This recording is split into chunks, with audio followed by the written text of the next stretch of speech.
Congratulations, we're now in Unit 3. It's time to make the scene look a little prettier. What am I talking about? Of course, I'm talking about materials and texturing. So let's look at a texture, and we do have textures in this. Make sure though, real quick, this is important, shading, hardware texturing is turned on, okay? A lot of students have that as a problem, and they're like, where's my texturing? Right there. Also, you could click this button here to get texture. So this button here, or shading, hardware texturing. Cool. Now that you know that, you pretty much know everything about textures. There is a menu for textures, and it's called the Hypershade. You can get here by going Windows, Rendering Editors, Hypershade. Okay?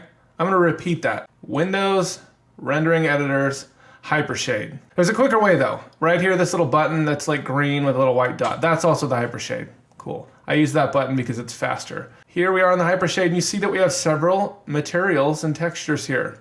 Now, what's the difference between a material and a texture? Good question. A texture is just like an image, or it could be a procedural texture in which the computer generates an image based on math. Easy way of defining it. But a material contains all kinds of things, and you can attach all kinds of textures to it. What do I mean?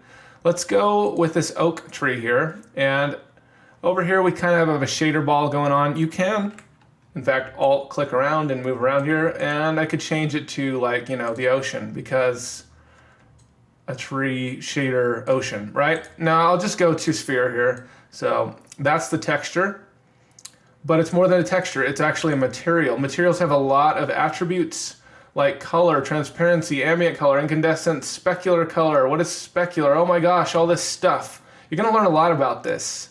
We'll be dealing with specular, we'll be dealing with color, we'll be dealing with transparency, we'll be dealing with bumped and normal maps. It's gonna be fun. Buckle your seatbelts as we learn about texturing. So let's look at materials here. If I right click, hold it down and hit graph network, we see there's a bunch of nodes here. I'll maximize this. I can zoom in here using my navigation keys, just like in Maya. This is the shader right here, okay? It's got stuff going into it. What's this? A ramp. Okay, don't need to explain that right now, but this right here is a picture. It's a TIFF file. Just like a PNG, a TIFF can contain alpha or transparency data. So when you see one of those images online that has no background, it's probably a PNG online because PNGs are small, but TIFF is a more professional format, okay? And then this place 2D texture. So UVs. There's a lot of terminology in this lesson. What's in a UV? Well, they have already used XY space for defining 3D space, so they had to use something else, so they came up with UV. So that's like X and Y coordinates. You know, for those of you who are math dumb, X and Y looks like this. Okay, see the graph, X and Y. And you can define points on a 3D object using UVs. Okay, so all that goes into a shader. Now, let's go back to our scene here real quick and take a quick render up close of this material. Again, IPR, we render it. There it is. Now, this looks weird and goofy to me. Why? Why does it look so strange? Well, I don't know who set this texture up, but it's ridiculous. Let's go back to our Hypershade view over here. If we look in here and look at some of the attributes on this shader here, we'll notice we have this reflectivity turned up. That is stupid.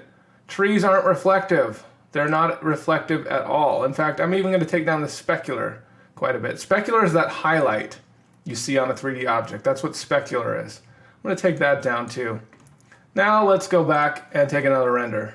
That looks a little more natural. It's not got reflection in it, which no tree, I mean, I guess this is another planet, so the trees could have reflection in the bark. Other things you see going on is it's very fuzzy. It's fuzzed out. Could be a lot of reasons for that. It could be that we're using a low resolution texture. That means it's not very high megapixel, or it doesn't have very high resolution. You could easily solve that by pumping in a bigger and sharper image. It could also be a depth of field issue too. Okay, but that's just one little issue, and honestly, we're not here to solve the textures on this. We're here to learn about materials and texturing. So I'm not worried about that right now. I just wanted to show you that difference between a material and a texture and kind of the anatomy of one. So in the next video, we're gonna create our own materials. I'll see you then.